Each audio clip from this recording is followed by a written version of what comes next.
Okay, good morning. Thank you for joining us, the Conflict Consortium Virtual Workshop. We're pleased to have Adam Sharpf with us with a great panel of discussants.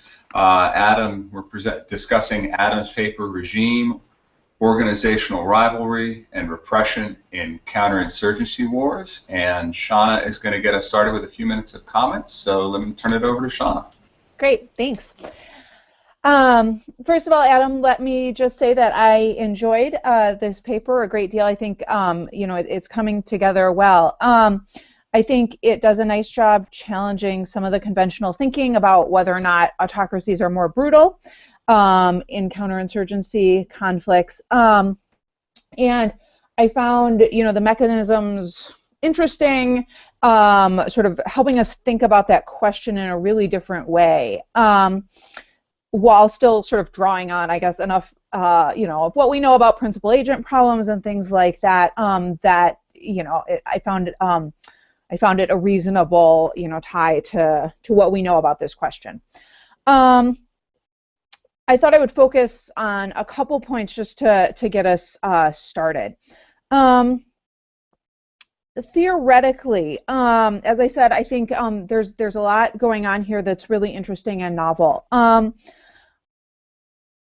The piece that I guess I wanted more on was you have this assumption that, or observation that, autocracies use harsh measures to control their militaries. And then that gets extended to get you to a place where democracies essentially can't control their militaries. And I found myself sort of struggling with that and wanting a little bit more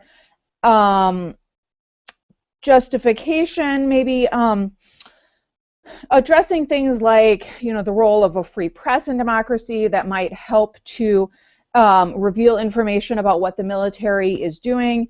You suggest that there's not a lot of information available in democracies about the military, but to my mind it seems like even if that's true, it would be less, right, in an autocracy. The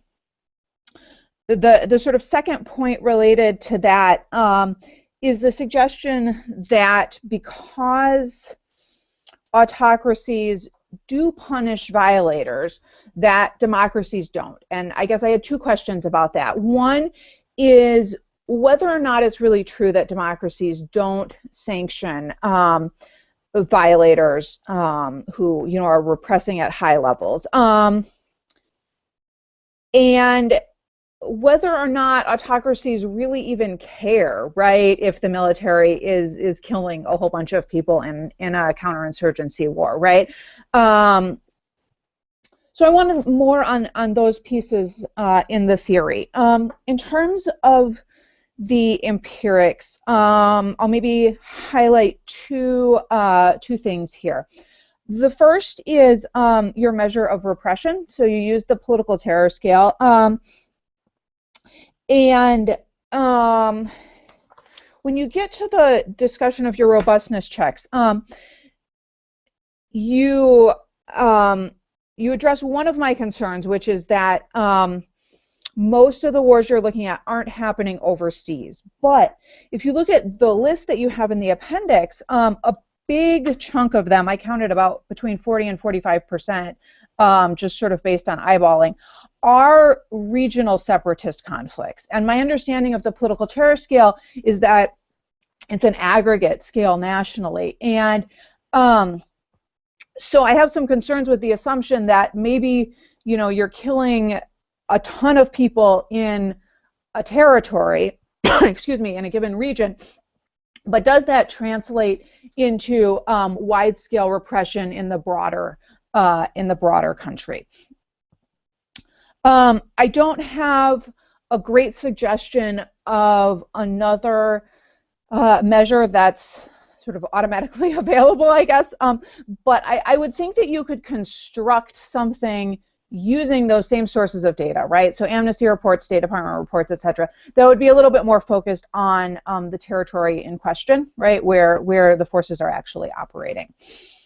And then my second significant question with respect to the empirics was about the military rivalry.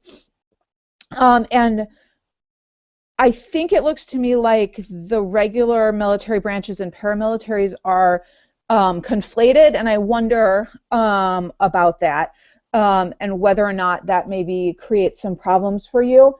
I think you're leaving out militias. I wonder if that's part of the story. I think it's appropriate to look at them differently, but I guess just as I was thinking about that measure in general, I was thinking a lot about some of the literature we have that's been coming out in the last couple years about paramilitaries and militias.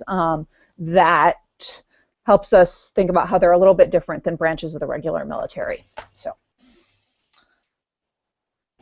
Okay, great. Thanks, Shanna. Let's turn it over to Adam. Give him a chance to respond, and the queue is open, so if you have a point you'd like to get on, one finger. If you've got something that echoes what Shanna's already raised, two finger. And I've got Juan. Turn it over to Adam. So thanks a lot. First of all, thanks a lot for having me today. It's an honor, and it's a pleasure to have my paper discussed by very kind of defining scholars in the field. And just looking at the list on Friday, I was quite impressed what Will was able to put together. So thanks a lot for having me. Well, Shanna, thanks for the comments, and well, they're quite deep in that sense. So I'm not sure if I can cover, like now with the first response, all of them. But there are. I mean, you pointed out the two main theoretical points, or points of criticism potentially, and 2 points on the empirics. So starting off with the theory, I think when I started off with this paper, I was quite. I thought I had to convince people a lot about the rivalry argument, and then while presenting this paper for the first time or the second time, I realized actually that it's not so much about the rivalry mechanism, but rather the second mechanism, the control mechanism, right? So the regime part of the paper. And so I agree that I guess suppose I should in generally put more substance into this, because right now it's kind of an imbalance in the. It's rather, I think the rivalry part is way stronger than the control part. So I totally agree with you that that free press, when we specifically look at democracies, that this is crucially important. I think what I try to make like the point I try to make in the paper is that free press could, of course, be a potential actor that provides information to democratic leaders to enable them to tightly control the military. But the problem I see there is that they usually have severe problems entering exactly the geographical zones that we are talking about here, right? And this is very closely to another point you raised, and that's basically on the measure hand side, where you pointed out that. Usually this violence happens in very geographically confined spaces, right? And so on the theoretical dimension, I think that the press is having severe problems actually extracting valid information and then basically transmitting this information towards the perpetrator or towards the democratic leader that would like to control actually the military. At least that's what I'm arguing in the paper. For autocracies, I agree that I'm making this assumption that it could be bad also for autocratic leaders if there's too much violence happening, right? So the autocratic leader has an incentive to control and to basically adjust the violence that is happening or that is perpetrated by the agents, by the military agents. And this comes basically very much out of the counterinsurgency literature that tells us that extreme violence or kind of excessive violence has the very, very big likelihood of backfiring. And I would assume that a rational autocratic leader kind of is aware of that, right? So I'm totally with you on the point that autocracies or autocratic leaders might prefer higher levels of violence, but I still think that rationally they're afraid that it gets too much and that they will lose in the end, right? And so I think there is an incentive still. Even if you, as an autocratic leader, if you prefer more violence, that you still try to tame them at least to a certain degree, right, and keep the grips over your military. And maybe, Will, if I have time, if not, you just interrupt me. Last point on the measure, maybe very good point. I think this paper caused me a big portion of headache, and this mainly comes from the empirical side, meaning the data, right? There's a admittedly kind of imperfect measure of rivalry. There's kind of an imperfect measure of institutional control when it comes to controlling certain military agents. And also, I struggle a bit, to be honest, on the repression side, even though I thought that this might be, because it's a very conventional method, the ones that this is relatively speaking the safest one. But it's a very good idea, and I really appreciate this comment because I guess I never digged into the reports, to be honest, the amnesty reports. But if you think it's possible to code maybe more geographically specific kind of repression out of this, that would be great, definitely. Just a quick two-finger on that. The annual reports tend not to provide much geographic information, so that would mostly be missing. There is some, but it's much of what's in the annual reports is a condensed version of information that's in other reports, at least for amnesty. That's true at the State Department. That's not true. And there you'll get some, but still less than you would hope for. But there would be some geographic information. There are other issues that I don't want to interrupt this for. I've got Juan on one thing. Okay, I think I successfully unmuted there. Yeah, thanks, Adam. I think this is a really nice paper, and I think you have a compelling puzzle here in terms of the differences between autocracies and democracies and how they pursue counterinsurgency strategies. I wanted to focus on two different areas of the paper. The first is this rivalry measure, and I think it would be good for the paper for us to get more of a story of how this variable is being constructed and maybe give an example. And I'm particularly concerned about the paramilitary piece of this variable. If I read this part right, it seems as though you're counting paramilitary organizations as an additional military organization, and so if you have the military and then a paramilitary force, then you're going to reach this threshold of rivalry that you're talking about in the paper, right? And I'm a bit worried about the paramilitary piece because I think if you read the literature on paramilitaries and on militias, it doesn't seem, or it doesn't ring true to me that paramilitaries are violent, or that scenarios where you have paramilitary groups operating are especially violent because there's some kind of rivalry going on between the military and the paramilitary, right?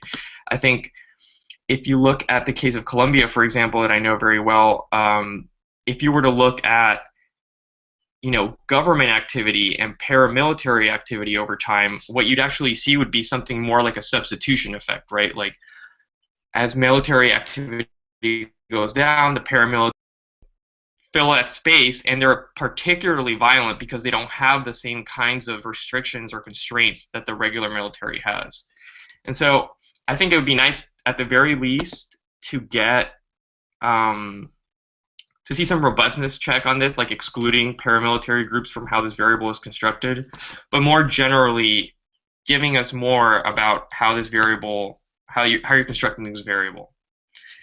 And then the second part of the argument that I wanted to focus on is something that Shanna touched on in the difference between autocracies and democracies and how they use counterinsurgency. And so it seems to me that you're really driving at this argument that democracies have difficulties constraining their military that autocracies do not have, right? And it seems to me, in reading the paper, that it almost sounds as if autocracies should just be better counterinsurgents. They should have.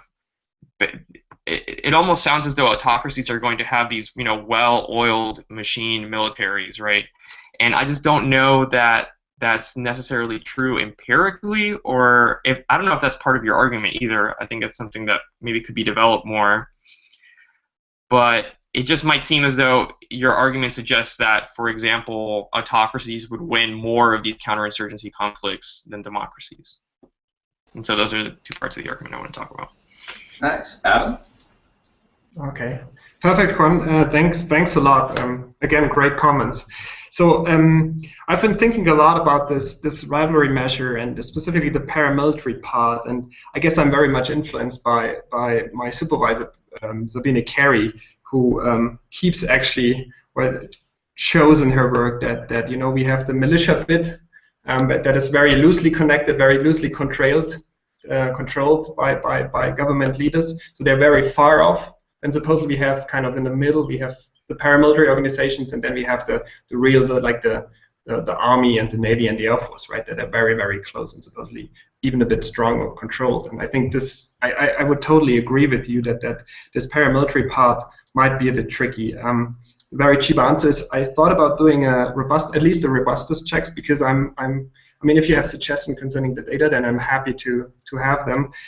Given that this is the only source that I found that I could draw on, I thought about doing a robustness checks, exactly what you suggested, in the way that, you know, I just exclude the paramilitary and just look at the three main formal military agents, basically, and at least try to show that, you know, this is not completely driven by paramilitary forces, because there might be follow different logic and might be kind of a different kind of actor. And when it comes to the second point you mentioned, the military success one, that's really interesting. I think, and I'm not sure if I'm pushing this too much, but I think the autocracies do not have a very bad record when it comes to counterinsurgency success. At least that's my reading. They're not too bad, and so I think I'm not far off with this.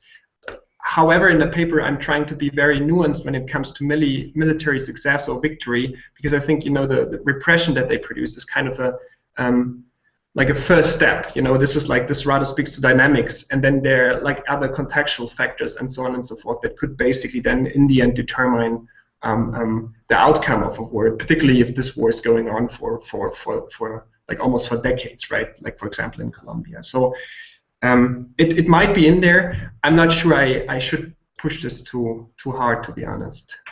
Okay. We have a couple of two fingers, first from Jess and then Jonathan, and then the queue is Jake and Christian. Jess? Yeah, can you hear me?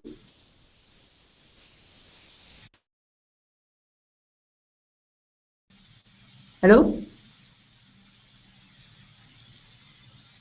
Okay, great. The rest of us are muted, so you can't. So we're all saying yes, but you can't hear us. Yeah, sorry. Okay, so I had these two fingers on the operationalization of Rivalry. So essentially, we have used this threshold of +2, which makes me think that you know the size and the number of the military services, and then you just create this dummy depending on the number, then depending on how many you have.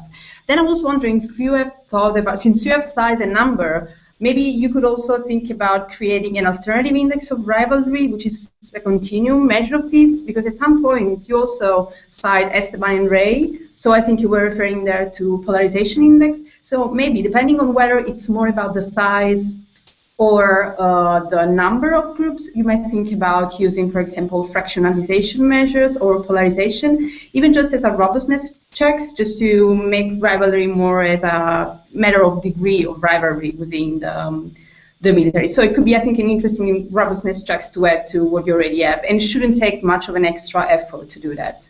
So this was very quick on the operationalization of rivalry. Great, thank you. Let's go ahead and take Jonathan's, and then we'll give Adam a chance to respond. Okay, thank you. Also, a few comments about the effective number of military organizations variable. This is used a lot in the coup-proofing literature that I'm pretty familiar with, and it's been used a lot lately, but there are a variety of important concerns with it, and I think a few of them really crop up with the way that they're being treated here. So first, the way that you turn this into a dummy variable by using a cut point at +2 to distinguish between situations with and without rivalry. The way that the paper is currently written, it sounds as if this means that you have two basically equally powerful organizations. That's not really the case. In the index itself, it isn't really a count of the organizations per se, but it's actually taking into account the relative size of these organizations based on personnel numbers. So you mentioned in the paper that personnel numbers are notoriously unreliable, but the index that Pilster and Baumelt actually create does actually account for the relative personnel number. So just as an example of this, like I looked at El Salvador in the 1980s.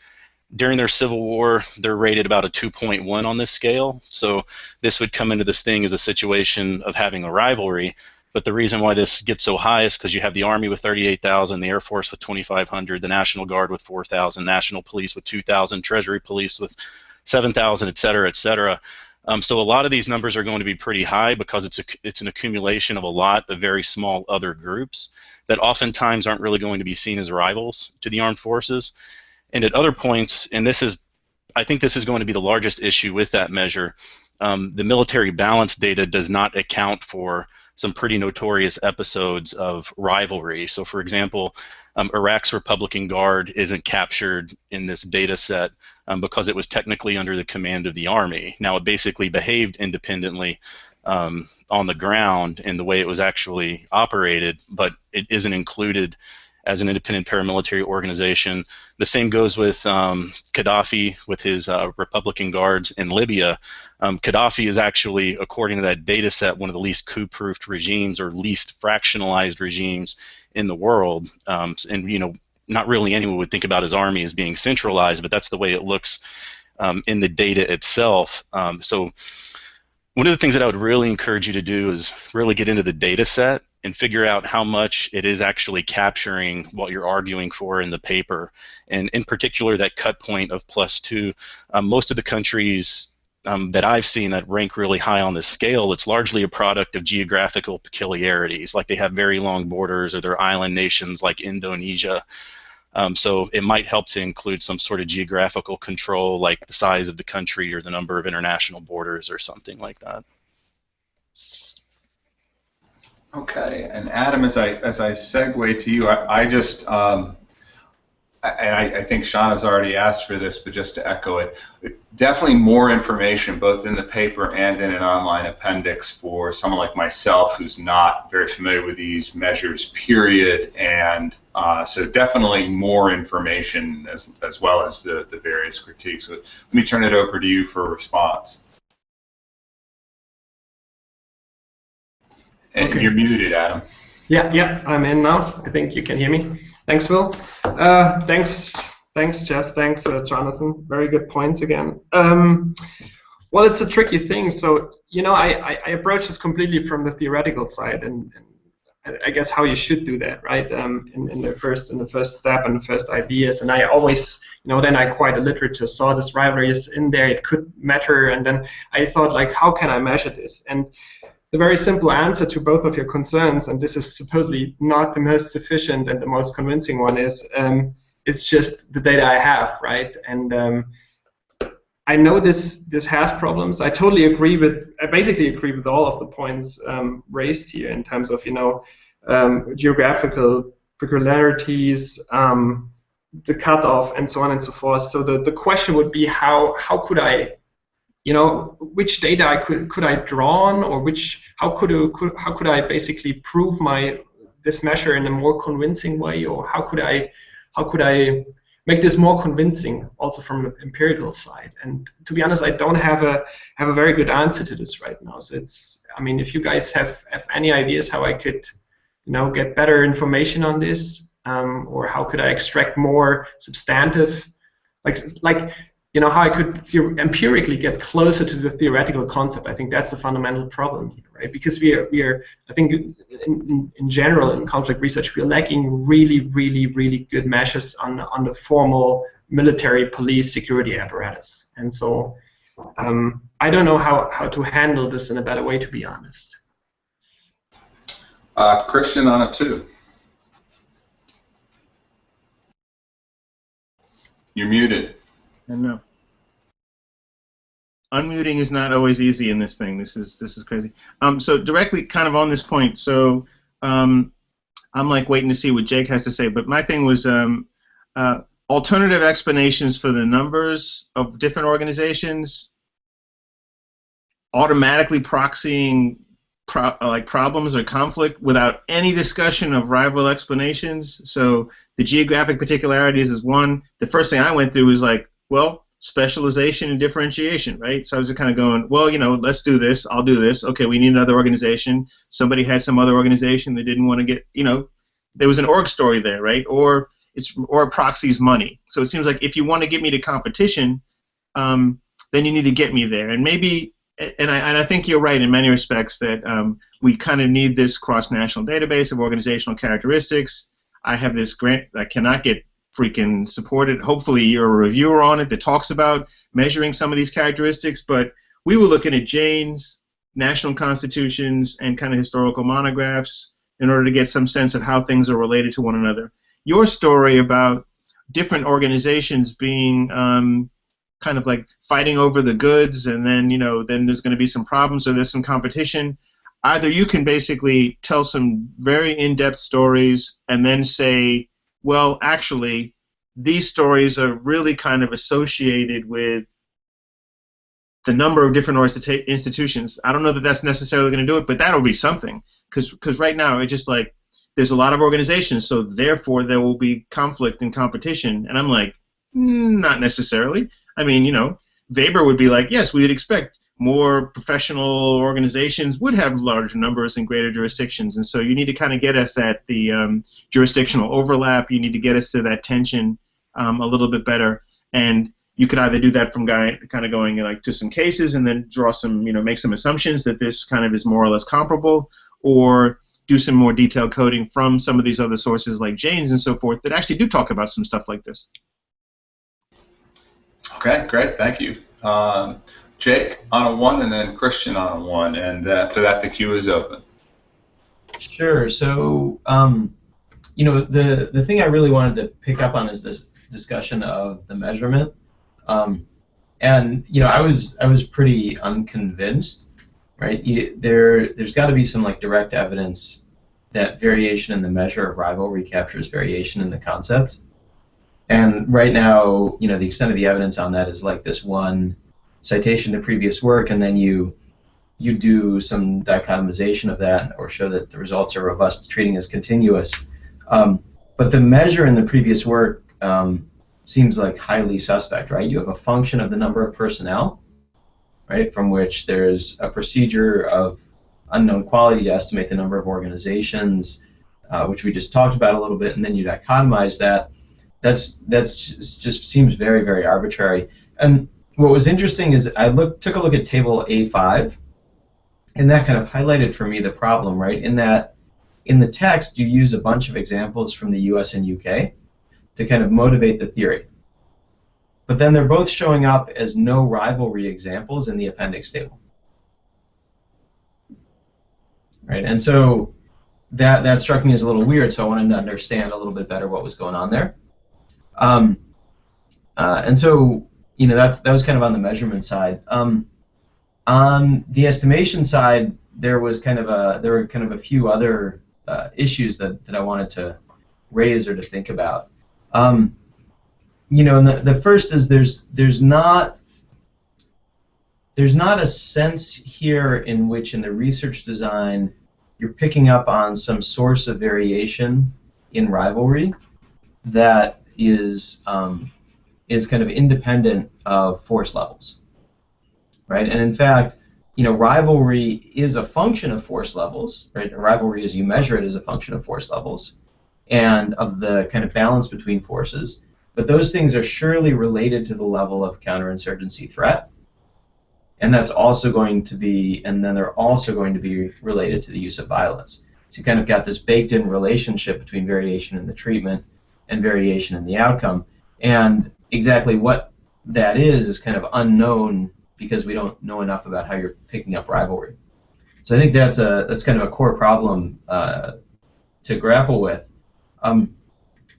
There are a couple other small things, but to me, like those two things are like really deeply problematic here. And from my perspective, if I were kind of thinking about how I would attack this particular problem, the regression framework is like the last place I would go because of all the problems that Christian's kind of talking about, right? We don't have good measures of this cross-nationally, and then even if we did, it's not obvious what the identification strategy would be, right? So I would kind of try and think about this in a slightly different way, which is to think, use the cross-national data to draw your attention down to a couple of particular places where it's likely there's a big change in rivalry for reasons unrelated to the counterinsurgency struggle, and then dig into those qualitatively, right? And use the cross-national data as a way to make sure that your sample isn't from some like weird part of the space.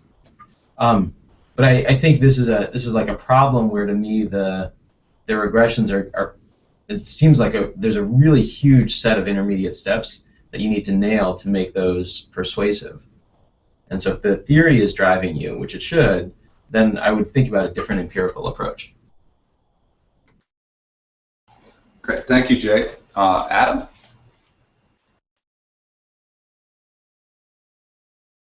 Yep.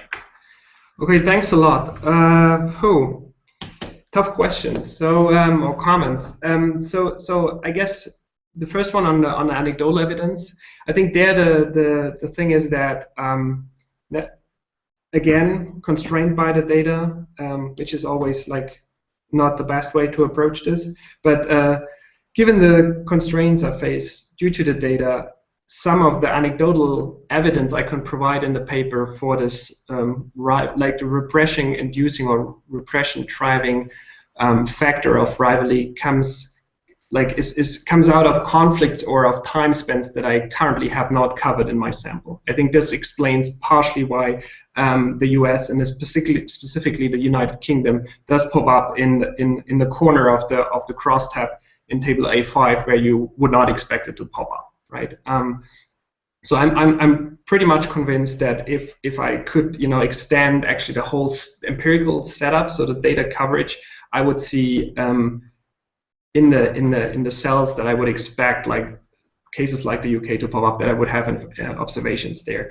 This is currently not the case, and so I see the problem that this causes. On the second point, the estimation side. Well, it's a good one. That would basically force me then to completely reshuffle and go basically for a qualitative design, right? Which I think I could do.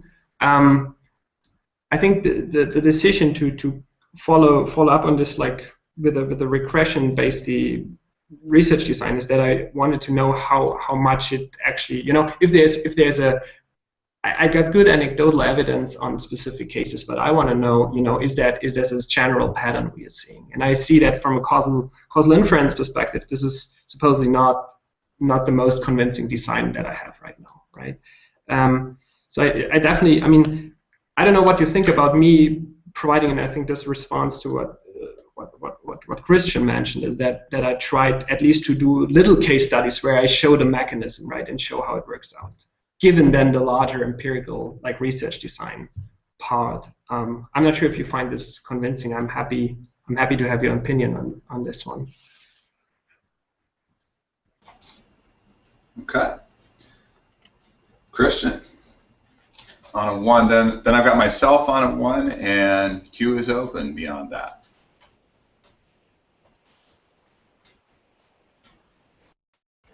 Chris, I think you're muted. At least I can't hear you.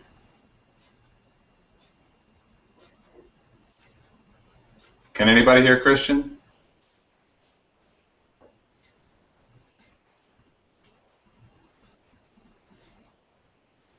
Why don't I go ahead and go, and Chris, maybe you log in and log off?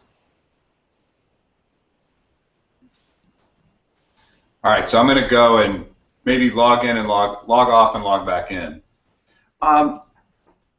So, Adam, I want to suggest. So after reading the paper, I wasn't really sure, and I've already mentioned this, what exactly your measure was capturing. And so I wanted more information, and now as I've gotten more information from some of the discussants, I'm even less confident about what it's capturing. And but there is a correlation, right? So you've got a partial correlation there, and so it's capturing something. And I want to propose an alternative account. So I want to challenge you theoretically, but I don't have a compelling story about why my alternative account would make your correlation disappear. So it may be more of an and rather than an or. But I think that I think you're missing a large part of what is probably going on here that would explain the figure 1, which I very much love. I think you probably know that I posted it on Facebook last night because it's just a great figure. And it's the following. You're implicitly assuming that that battlefield effectiveness is valuable, that basically that body counts are valued. And that should be true, that they're valued by professionals. I think, however, that it's also, what you're ignoring in this is the role of the public. And I always think that's quite interesting in work where we distinguish the democratic from autocratic regimes. It's really a story about the size of the public that the leadership needs to appeal to retain office, and we have this, to me, very odd but common bias in political science that assumes that the public is not bloodthirsty, that assumes that the public is pro-human rights. It's implicit too. No one ever writes this down, and I actually don't share that view. I think there's evidence all over the place that that's actually false, and so my expectation is that the public is very much like the military professionals who want body counts, so while there is a small portion of any public that is pro-human rights, I think there's a large portion of the public that is pro-body count. And actually will favor and support politicians who campaign on law and order and campaign on other kinds of belligerent approaches to security, and do very well, and we actually have evidence of this, right, do very well in democracies campaigning for such. And so one of the implications of my argument is that we should see that the rhetoric used to demonize and dehumanize the opponent in counterinsurgencies should be the same across autocracies and democracies. I would expect, for instance, that it's a project I hope to do someday, but I haven't gotten around to getting it started yet. I would expect the rhetoric to be the same. And so I want to push you theoretically to at least discuss briefly this alternative account, which, by the way, is consistent with Michael Walzer's Dirty Hands. Walzer argues back in 1973 that we appoint executives to go ahead. So I've got several two figures that popped up, so I'll get to those. Get people to that basically the public in a democracy is the agent that appoints the executive, a principle to keep the body politic safe, and that we expect that politician to go ahead and bloody his or her hands, but not let us really know that that's happening. So, so I encourage you to just think about whether that's the case. I haven't yet thought through to the level of design. And I'll see if I can think more about it and offer you some written comments later. But let me be quiet. I've rambled long enough. Give you a chance to respond, and then several two fingers. Thanks a lot, Will.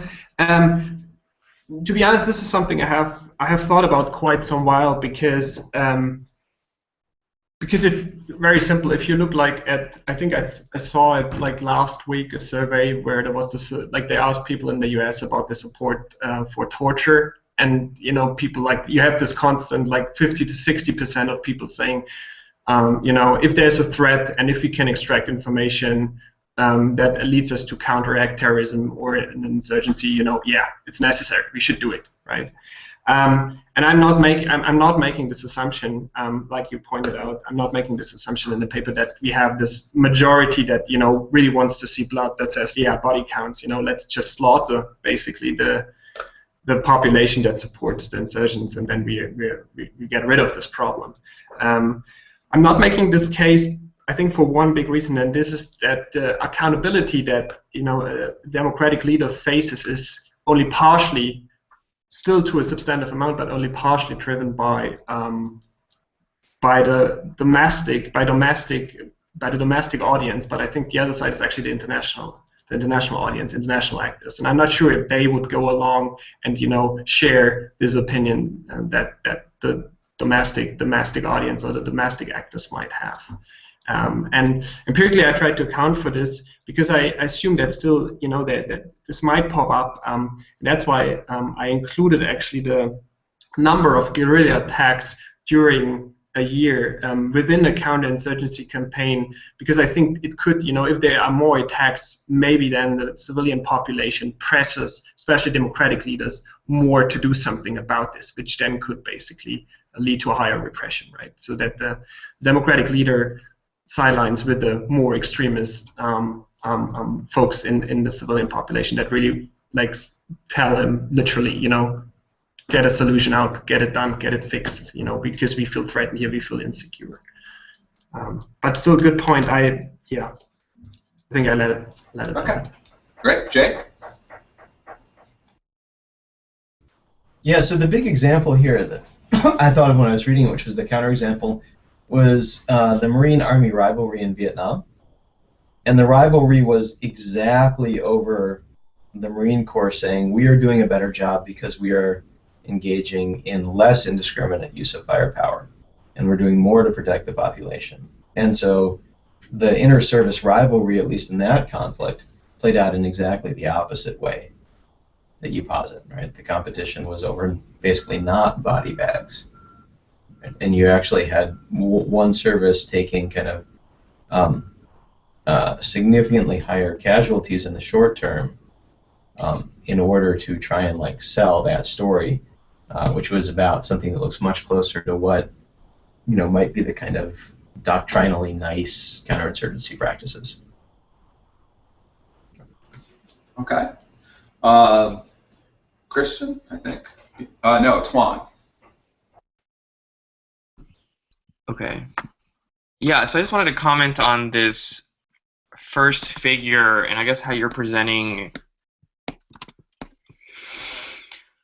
the puzzle. So I mean, I do find the story you're telling, compelling. But when I saw this figure and I was thinking about what it meant, right? A different story that you could tell, or that someone could tell from looking at this figure, is that regardless of whether you're a democracy or an autocracy, counterinsurgency is a very, messy, violent type of activity, and both democracies and autocracies have the same levels of repression when they're facing counterinsurgencies, right?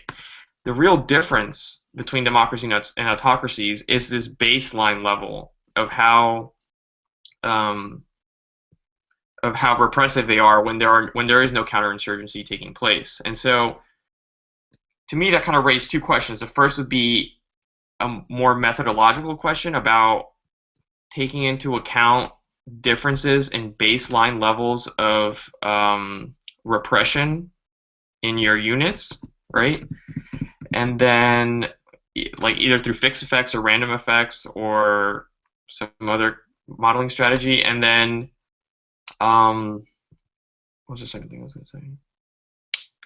And then maybe, I know this is difficult, but maybe trying to find a different dependent variable that you could use as an additional test that is more sensitive to increases, or that where relative changes are more meaningful, right? Because here, if we say, if we look at democracies that aren't facing counterinsurgencies, they're at a level 2, whereas when they're facing counterinsurgencies, they're at a level 4. But we know that for a country to get to a level 5, right, that's a very high standard that they have to reach in terms of human rights violations. And so I think some kind of measure or some kind of dependent variable that's more, where those kind of relative changes would be more meaningful, maybe.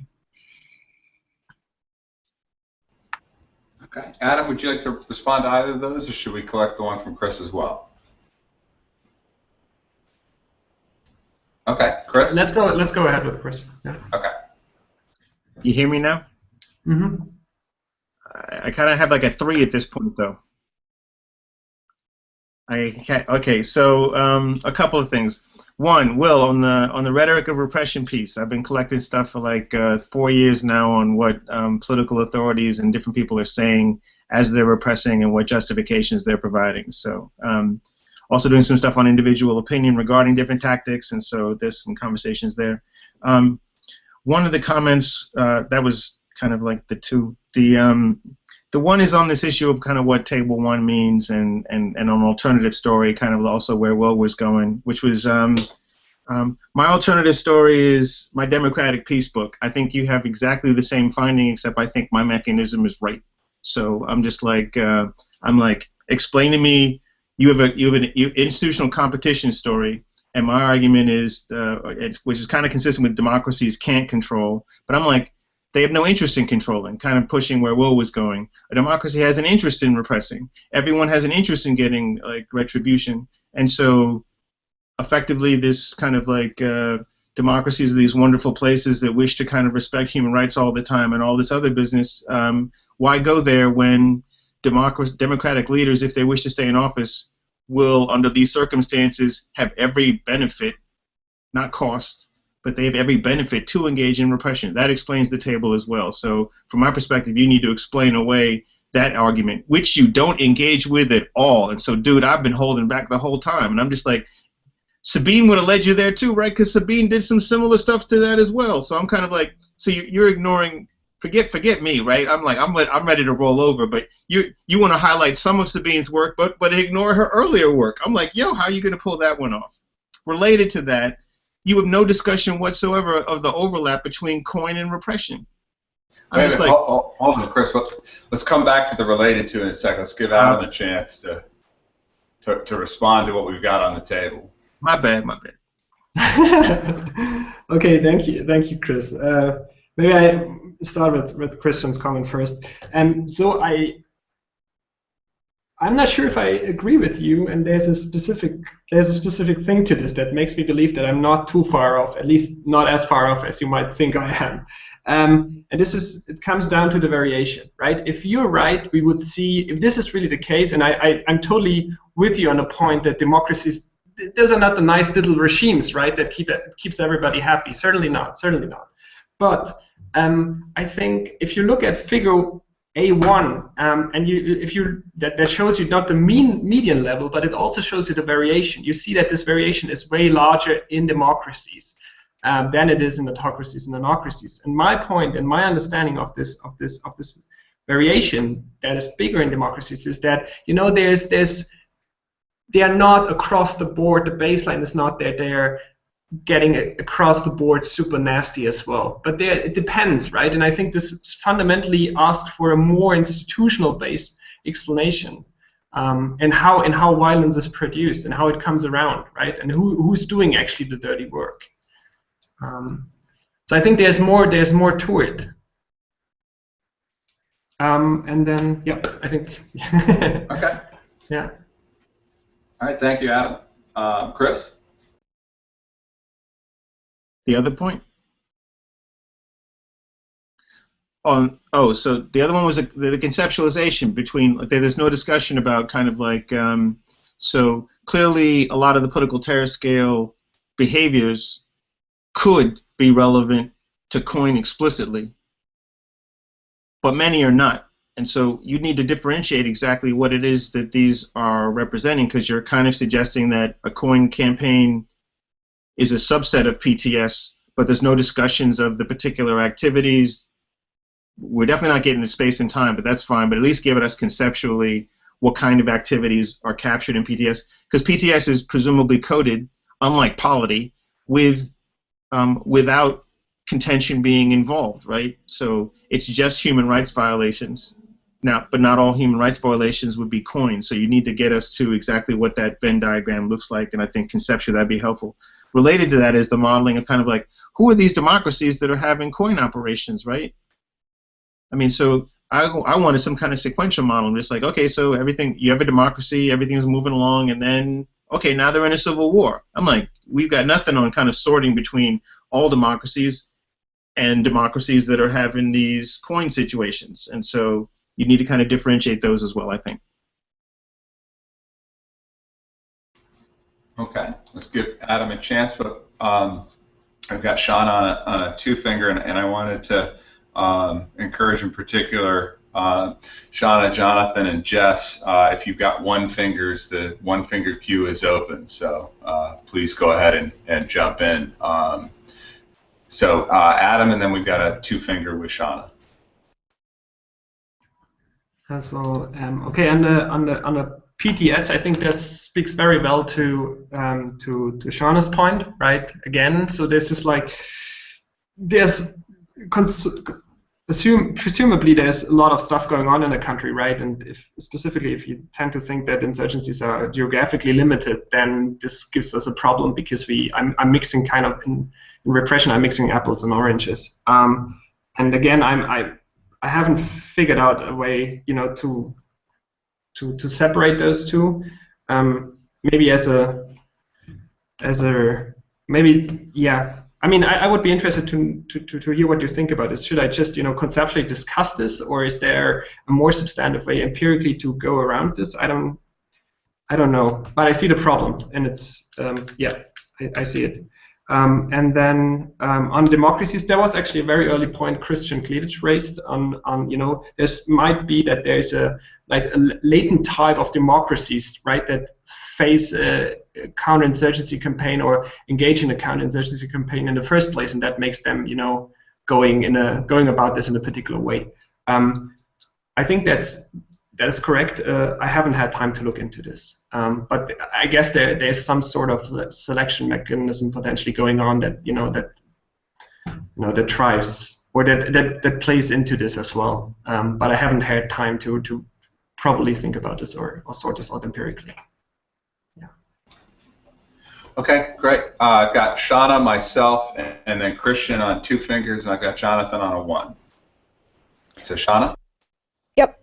So I have two sort of ideas methodologically, both of which we've sort of danced around. But as we're discussing this, it occurs to me that both of them maybe have broader utility even than at least my original thinking was surrounding. So the first, with respect to this train of discussion about, you know, figure one and what are the underlying patterns and things like that. I just want to encourage you again to try to pull out the stuff on paramilitaries, right, and to maybe also look at militias more closely. I think that could help you think about maybe whether certain types of regimes are outsourcing more in certain ways, right, with respect to public opinion and these sorts of questions. And then the second is in terms of the terror scale, right? And that question, I think you could maybe get a sense, perhaps, of the baseline if you look at data on massacres, which admittedly, right, doesn't give you a sense of all the other repressive stuff that's going on, right? But it's, you know, comparatively a little easier, I think, sometimes to get data on, and you could maybe use that as an alternative, at least for a robustness check. That stuff tends to be, you know, well, reported in the press, right? But also, you know, you can go into Amnesty and, you know, Human Rights Watch and stuff, like not just their big annual reports, right, but their country reports that come out, you know, when stuff happens. Crisis Group is another good one that has, you know, some pretty good data, and get a little bit more nuanced sense of what's happening on the ground from those to maybe look at least just that measure as a robustness check. Okay. Adam, do you want to respond or collect more? I would like to respond if this is possible. Okay. Yeah. Yeah. I would like to respond or basically come around with another question. Shanna, you mentioned the massacre data. Do you think about, like, you know, extreme instances of violence like genocide and mass killing, or is that more subnational kind of events that you're thinking about?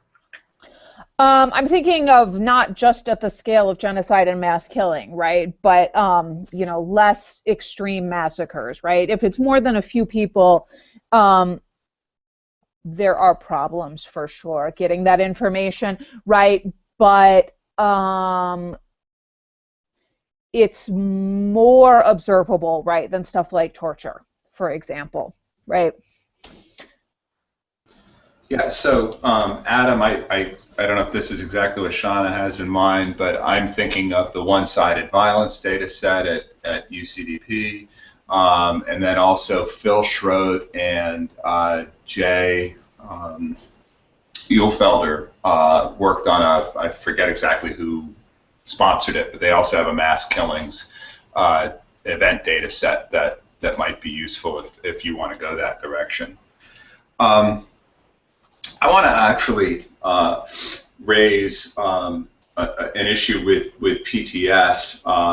One, I encourage you to use Chris Ferris's time-adjusted version rather than actual PTS.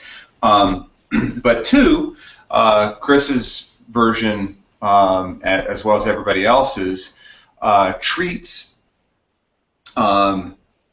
allegations by an advocacy group as if they are an actual count of what's happened. And the PTS project then creates a scale of the allegations of advocacy organizations and treats it as if it's a record of what happened. And one thing we know with certainty is that these are allegations of advocacy organizations that are a dramatic undercount of events that actually occur. Like that, we've known this for decades and we ignore it, we don't do much about it, and it's a hobby horse of mine. If you've seen some of my stuff with the Ill Torture and Treatment, the Ill Treatment and Torture Project, we're using that as a demonstration project to suggest one way forward to try to tackle this problem.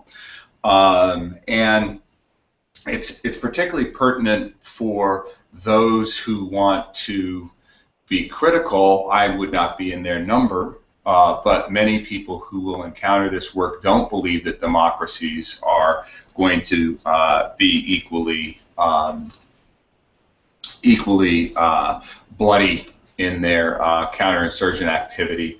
And they're going to observe, some of them, that allegations by these advocacy organizations are in part a function of the beliefs of these organizations about whether or not they're going to mobilize their base, whether or not they're going to be effective. They don't report everything that they hear, and one would think that those advocacy organizations, going back to your international dimension comment, would be more effective in democratic regimes, and therefore would be more likely to call out democratic regimes, and therefore you're going to see a democratic regime more likely to get a score on a 4 for its misbehavior than an autocratic regime for similar misbehavior, would be the argument, right? And so we advocate a mixture model approach. And I'm happy to, if you're not familiar with that stuff, I'm happy to share it. Shoot me an email afterwards, and I'll share with you where you can get. It's not a silver bullet, but it's one way to go that we can begin to make forward. And we need to have a conversation as a community about how we can stop ignoring this problem and start actually addressing it. So just want to encourage you to give that thought. Do you want to respond, or should we go to Christian?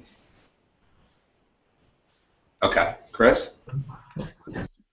A bunch of kind of like related, like measurement-related questions, or comments. I mean, so like on the conflation of kind of like human rights violations and coin/Civil War type stuff, that like the Hill and Jones talks about the conflation part. On differentiating the different forms of repression, I actually have a review piece I've been working on. You can send me an email, I'll send that to you. You then include polity, right? Which why are people still using polity after the Vreeland piece? I mean, it's just like either use the Vreeland cleaned polity measure or don't use polity at all. But then we're also then kind of differentiating between autocracy, anocracy, and democracy. But then we know there's variations in autocracy, and we know there's variations in democracy. So I'm just like, some of the modeling choices just didn't make as much sense as I think you need to justify them a little bit more. Okay, Adam, do you want to respond? Respond to any of that? Yeah, if I might, just Please. like very short. The polity point, I totally buy. Question for you guys: do you find, and this is really something because I haven't, you know, it's you're now the audience, so I can basically draw on your impressions. Because I think part of the robustness checks came about because I was so unhappy with the political control variable and how this is measured by proxying for that with the polity data. Is there something you find kind of convincing? Because I think I get closer to this, or is that totally off? Like in the robustness check, I'm specifically talking about the two measures on military involvement, so that the distance, basically the institutional distance between the military arena and the political arena get smaller. Is that something you buy, or is that something you do not buy? Because I was concerned with the polity as well, because it could technically mean anything and nothing, right? Everything and nothing. So. My own reaction is I buy that that's a way to get at that. It was less clear to me what the value of getting to that was. So unless I was misunderstanding something, it wasn't clear to me why that would tie to rivalry. And so in that sense, I didn't find it compelling. Yeah, my polity comment wasn't concerning addressing the rivalry issue. It was just that the polity measure, as conventionally coded, is conflating political dissent and behavioral challenges with the institutional characteristics. So to even get at what you're trying to get at, you need to use the real and clean version of that. Getting at this kind of who's involved and who's influencing the executive, I think that's, in certain respects, closer to getting to some kind of command control type of thing. That's still not at all close, I think, to the rivalry issue. I'm just like, prior coups would give me more sense of rivalry than anything else that's in the model right now. But I think that's a different kind of measurement issue. Yeah, go ahead, Adam.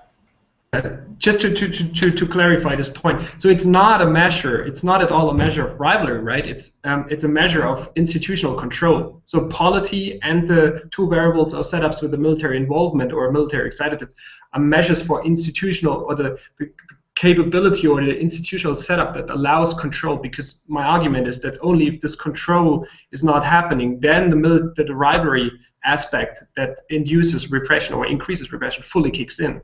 So those are two orthogonal theoretical lines here. Gotcha. Okay.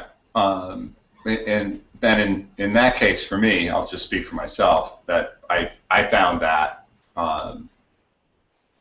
that a reasonable usage. We have Jonathan on one finger, and then our queue is open.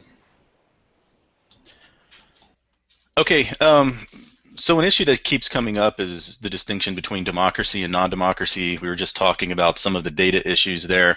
One of the things that I'd like to see the paper do is on the front end do more to theoretically distinguish how these processes work out in a democratic regime versus an autocratic regime. So in the front end, you do a good job of talking about some of the different reasons, how some of the reasons why rivalry creates a problem.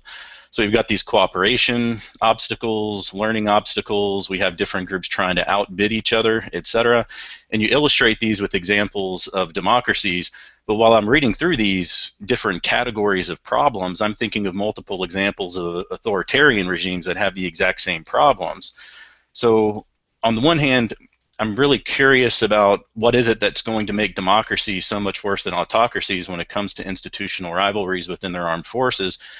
And beyond that, I think that there's also this additional confounding factor about having to provide some sort of public goods in democracy. So if I'm a democratic leader, I need my military to function well and do well in combat, etc. Even if I don't lose the war, I'm going to lose an election. If I'm an authoritarian regime, and there's a lot of literature on Africanists from this, like Jeffrey Herbst talking about how African countries reach an equilibrium where the countryside is in conflict and the capital stable. A lot of these folks don't care that there's an insurgency going on, and some of them have been, basically specifically accused of allowing insurgencies to continue so they can get things like foreign aid dollars and military aid dollars from the U.S.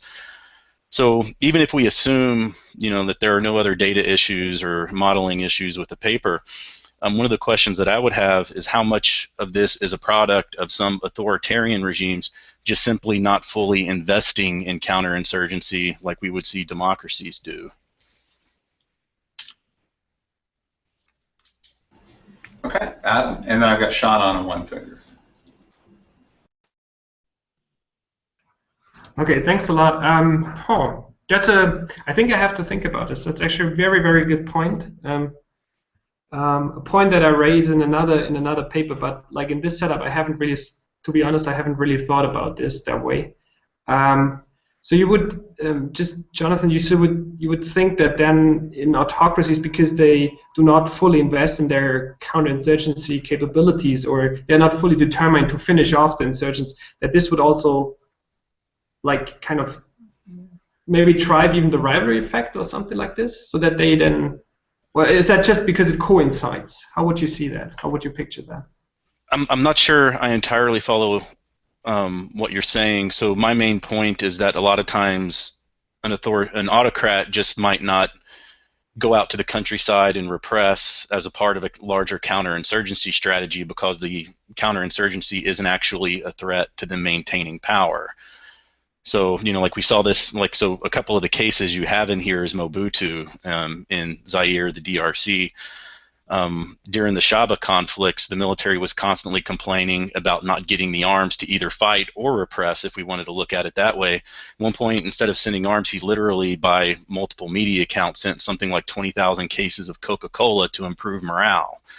That's not going to help repress. That's not going to help them win a counterinsurgency either. And even the rebellion that eventually toppled him in the 90s, when it was in the East, he didn't really seem to have any interest in fully combating it. And to the degree that there was repression that happened during it, it was things like sending his special presidential division, that would be one of these type rivalry groups that you would have in here. They'd be sent to things like college campuses and areas like that to repress protests there. They were very rarely sent to actually fight in combat. So it seems that a lot of times autocrats just do very little in terms of counterinsurgency, compared to what we'd see with some of these examples of democracies, like India, KPS Gill with the Indian police, and just going through and, you know, just basically almost doing, you know, like a scorched earth type campaign. A lot of times autocrats just don't really care. Okay, Christian had a 2, and then we've got Shanna and Jess with a 1. Yeah, my 2 is kind of like related back to kind of the earlier comment was, it seems like what really might account for institutional competition is like either mandate overlap or jurisdictional overlap or some kind of resource allocation differential. And I don't know that democracy or autocracy proxies that, right? I'm not. So you need to kind of convince me that democracies are systematically less likely to have a mandate overlap between these different institutions, or democracies are less likely to have a jurisdictional overlap. And I know, like, James does kind of mention things like that, like so-and-so is, they report to so-and-so and they're only concerned themselves with threats at this particular level, whereas this institution reports to this individual, but they only concern themselves with locals. I mean, so if there's some overlap there, then the proxy makes more sense. Okay. Shanna. Sure. So I wanted to talk a little bit about some of the controls as well. In particular, the troop quality variable that you have in there, which my understanding is that you measure expenditures per soldier there. Again, as a metric of military sophistication and quality. I was confused about the justification for why military sophistication might actually increase rivalry, and then whether or not, in terms of the metric, whether or not military spending really gets us to troop quality in terms of professionalism, right? You know, so in the Middle East, for example, right, it's often just a metric of how many toys you have, right, and not necessarily like the quality of you know, training and, you know, promotion and all that good stuff. And then, you know, I also think maybe you've got a little bit of an endogeneity problem there. So I'm thinking in particular about cases like Indonesia where expenditures sort of give a further incentive to repress. Where units draw special additional combat pay for serving in territories, right? And so they actually have an incentive to maintain the conflict, right? And to sort of keep the body counts at a level that's just high enough, right? That it looks like a really awful place, but not high enough to justify them being pulled out. So I don't know if you have thoughts on that or not. I know it's just one of your controls, but. Great, thank you, Shanna. Adam? Thanks, Shanna. Yeah, well, I think I included the reason the reasoning behind including the troop quality is that I would assume or I would argue that if and I use it here as a proxy for training, as you have pointed out, and it's not perfect either, but I use it because I would assume that better training kind of proxies for professionalism, and in a professional military sector, I would not assume there could rivalry be going on, but I would not think that this would be a rivalry that specifically pushes repression maybe that much. Like if you have poorly trained soldiers, that engage in rivalry, I think they have a high incentive to then do things that actually the political heads do not want to see on the ground. What you were pointing out in the second point you had on Indonesia in particular is I think something that might resonates what Jonathan mentioned in terms of maybe they keep their military busy because if they're busy they not stage a coup or something, right? That could well be, and so we would have a systematic difference in how they approach insurgencies and which ones they fight, and how selective they are in fighting them and in engaging the insurgents. I think this is certainly there, but like within this paper, I don't know if I could actually tackle this on top. So if you have any ideas, and this, like Jonathan as well, if you have any ideas how to tease that out, to actually, because that would boil down to specific data on conflict zones, which is there. I think UCTP has kind of this data, but it's really, really shaky, to be honest. And I would need to know which units are actually deployed. So I would need to have like unit-specific data to see actually who's actually deployed to which kind of region and what are they doing there, which then also boils down to the repression data. And I think currently we are not, as a community, we are not yet there, right, in terms of data. But that echoes Jake's point on the qualitative, right? You just made the case about why that would work really well. But another thing I liked about the exchange between you and Jake was emphasizing I want some internal validity, and you were saying, yeah, I'm trading off on that for external validity. I mean, neither of you used that language, but that's what that exchange was, and that trade-off's there, right? And but I think Shanna wants a quick follow-up, and Jake needs to bolt, and I missed him on a 2-finger. So let's do Shanna and then Jake. Yeah, I'm just wondering, with respect to your comment, you say that you lag that measure, and I don't know by how much, but that could maybe help you get to that problem, depending on playing with the lag. Okay, Jake? Thanks. So just a couple comments really on one comment on the interpretation of the results. So what you're interested in theoretically, right, is a cross-partial, right? You want to know the impact of rivalry conditional on democracy, and fixing other things at their medians and then looking at the marginal effects doesn't really do that well in this setting. When you're using a nonlinear model, right? Because you take the cross-partial of the conditional expectation function, the derivative of it with respect to the different variables sticks around. And so then exactly what the cross-partial is depends a lot on where you're at in the parameter space. And so the right thing to do is not the simple kind of marginal effects plot, which would be fine if you were in linear world, but you're not. The right thing to do is to draw from the conditional distribution of the other variables and plot what things actually look like and see, are they always kind of positive or always negative, right? This is a standard complication that you encounter as soon as you step out of OLS, right? But in your situation, because of all the concerns people have raised and because you're needing to throw a lot of controls and you don't have really kind of clean variation and rivalry, like this worries me particularly much. But I also think it gives you a way to say, actually, there's this set of cases where, based on the parameters of the model, it's going to be positive. There's a set of cases where it's negative, and that might give you some additional kind of evidence as to ancillary implications of the theory. So it's not just a pain in the ass. It might actually be helpful. All right, great. I don't know if you want to respond to that, Adam. I know we've got on one finger on Jess, and Jake, if you need to bolt, no worries. Appreciate you being involved. Let's go on. I think I totally buy what Jake said. It's well taken. Great. Jess? Okay, thanks. I wanted to comment on something that so far I think has not been mentioned. So it's more about the contribution of the paper, the pitching of the paper. So it seems to me that there are two gaps in the literature over there, but at the moment you mostly address one. So on the one end, there seems to be this counterintuitive fact that democracies use violence at least as much as autocracies. And as far as I understand that, this is already something that is counterintuitive, so there's really not literature over there testing this. So I think this could be already something that you can leverage more on, and is connected to the way you present results in the empirical sections.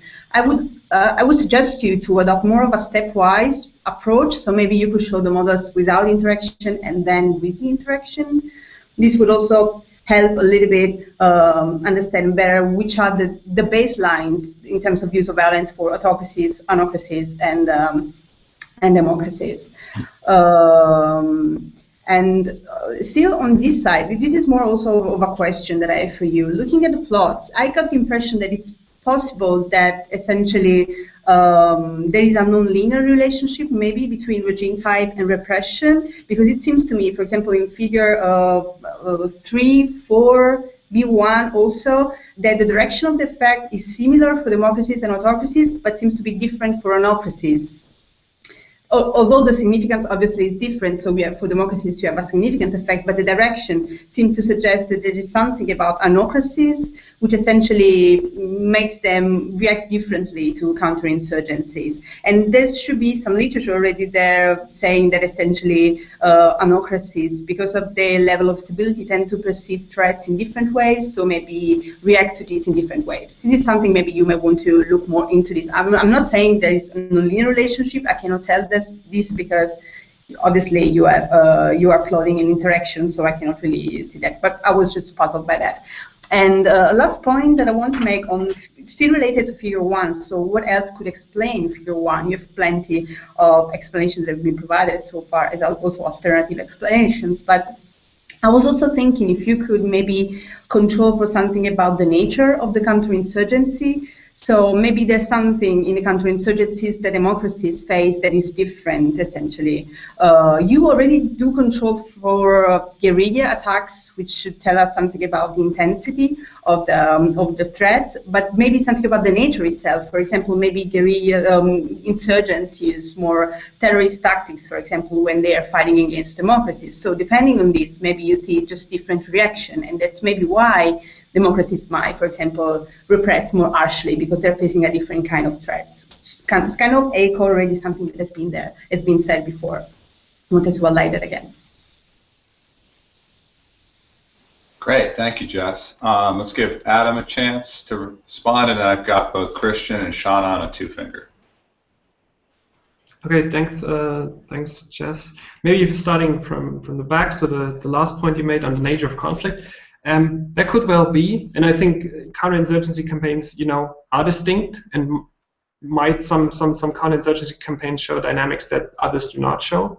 But to be honest, the whole setup that I created, with specifically looking at counterinsurgency campaigns and not other types of civil wars that might be out there, was my attempt to actually shrink it to a specific set of cases that are comparable, right, and do not show this distinct patterns when it comes to dynamics, right?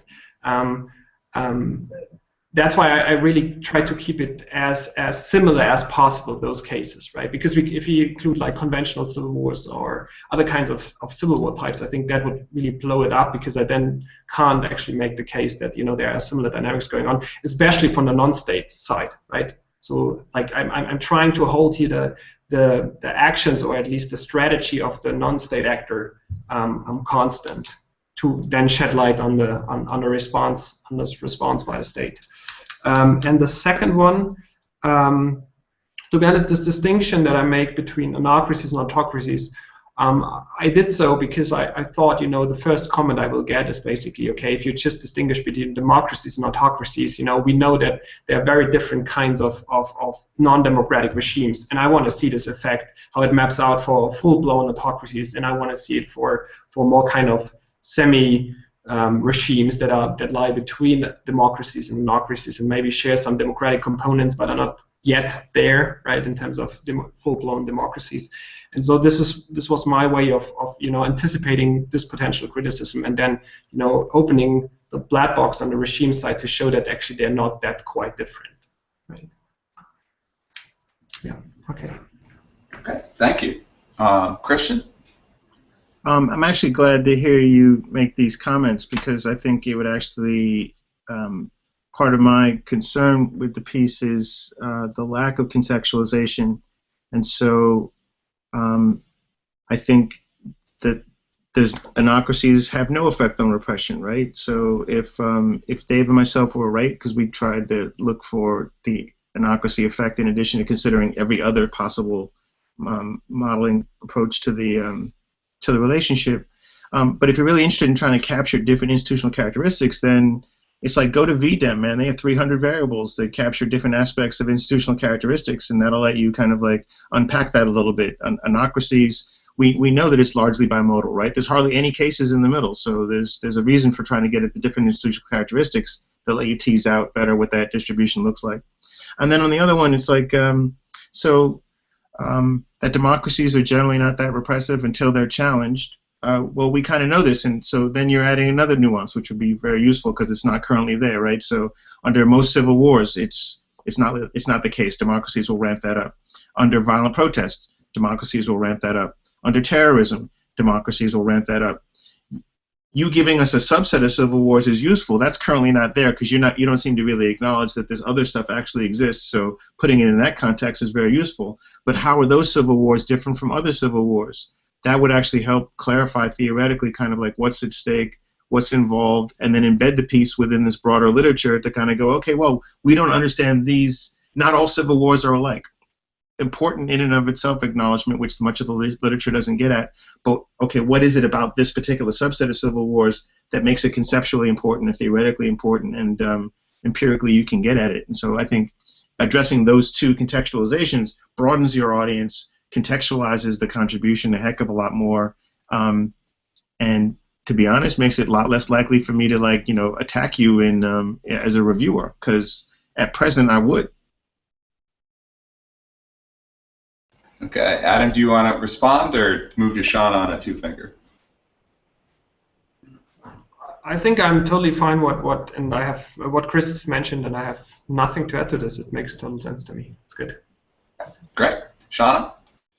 Yeah, I just wanted to pick up on one of Jess's comments about again, the infamous table, figure 1, and what's going on, which is the question about whether or not democracies and autocracies are involved in different types of coin campaigns, right? And I was trying to eyeball your list in the appendix, and then I couldn't listen and also think about the cases at the same time. But at least there's certainly a set of cases in there that were jumping out, from the U.S., the UK, right, a couple other ones that were all either extraterritorial or in far-flung territories. And it strikes me that particularly maybe in democracies where I think Will is 100% right that there's a public that's very bloodthirsty, right? But also when it's sort of out of the public eye in a democracy, right, and maybe it's not necessarily touching a big part of the population, I think maybe you're less likely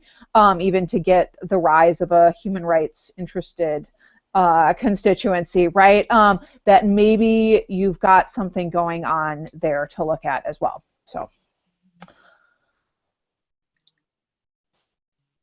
Great, thank you.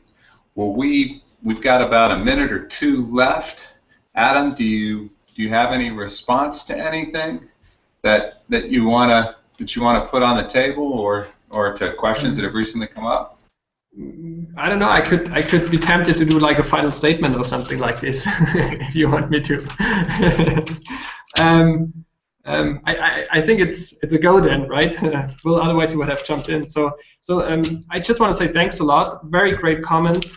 What I took away from this is that on the theoretical side, I should give it more substance, more context, and maybe increase, like, get more precision into this while at the same time making it larger, which is always a bit tricky. Specifically what Chris mentioned at the end, context, I think those are points that I can really, I think, relatively easy address, because I got them. This is stuff I thought about, right? So I just supposedly need to pump it up in the paper and actually write it down. Again, a point that was, or what was repeatedly pointed out, was actually the distinguishing between the regime types, right? So Jake didn't seem to buy the rivalry part too much, but most of the comments I received from you guys is actually about the regimes again, right? The controls. So I need to pin this down. Also, what Jonathan mentioned on those along those lines. And then the empirics, well, that leaves me behind a bit baffled, to be honest, because I don't know how to continue now. If I should stick to the regression-based framework, or should completely switch it upside down, flip it upside down, and go just for case studies. But for me, what I take away from this, and if I'm making here a mistake, then tell me now, because what I take away from this is that maybe I should try to stay within the regression-based framework, but use this as a first cut to then go more to the qualitative side, and maybe supplement it with case studies or something like this, because I actually don't want to lose this regression-based framework. Yeah, I mean, I'll let everybody else respond in writing so we can wrap it up, but will, in closing, just offer my own perspective there, Adam. I think, to the extent that our projects can address both internal and external validity, and there is a trade-off between the two, that's better. That's probably not going to be something to accomplish effectively in a single article. Like, you could maybe in this type of an article have vignettes, but that's not going to nail it down. And so whether you're thinking about a dual article or multi-article project, or you're thinking about potentially even a book or whatever, that I think would be the way to think about it. I think there's an awful lot to be said about value in the way that Jake is encouraging you to go, but I don't know that means you scrap the current effort, because if you just did the other one, then people are going to be wondering, well, why should I believe that's happening anywhere else? So, okay, great. I want to thank everybody. Christian and I, when we started this, weren't really sure how responsive would the community be to, spending time reading a paper and then an additional hour and a half of your time, and you get absolutely nothing except thank you. And so we want to at least make sure we get that thank you out there. Without the Discussants, this project goes nowhere. We've wrapped. This is the final one of the semester. We try to do 6 a semester. Appreciate your participation, and we want to ask you to please encourage other untenured faculty and/or AVDs that We'll put our next call out, I think, in June for the fall. We appreciate the support, and just with that, thank you all for participating. Wish everybody a wonderful day. Thanks a lot for the comments. Great, thank you. All right. Thank you.